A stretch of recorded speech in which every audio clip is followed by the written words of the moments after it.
Federal prosecutors resting their case in the sex trafficking trial of Ghislaine Maxwell. Today, jurors heard from a fourth woman who previously described Maxwell as a predator. She testified that Maxwell allegedly groped her during a nude massage when she was just 16 years old.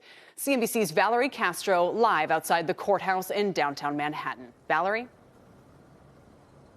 Kelly, the fourth and final alleged victim in this case was a woman named Annie Farmer. She has been public and outspoken about her claims in the past, so she was the only one of the four women who testified without using a pseudonym. Some of her testimony came in the form of journal entries that she read out loud for the jury. Annie Farmer addressed the court Friday, telling the jury it was her older sister Maria, one of Jeffrey Epstein's employees, who introduced her to him when she was 16. She recounted an outing to a movie in New York where she says Epstein sat between the sisters. She said, "It was a little weird. We were holding hands and then he caressed my arm. Gave me a weird feeling." Farmer says it wasn't until Epstein invited her to his property in New Mexico that she met Ghislaine Maxwell.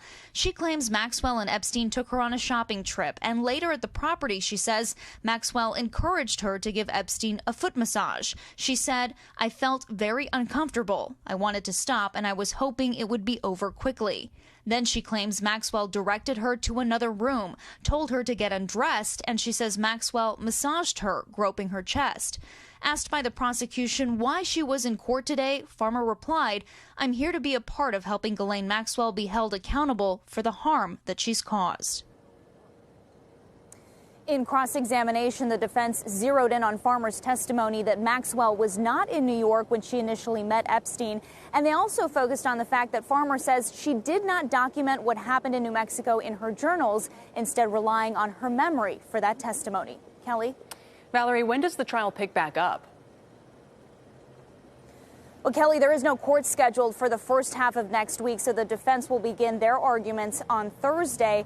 Everything is moving much more quickly than initially expected. At first, it was thought that this would all take about 6 weeks. Now it's thought that the jury will get the case sometime before Christmas, and it is still unclear if Maxwell herself will take the stand in her own defense.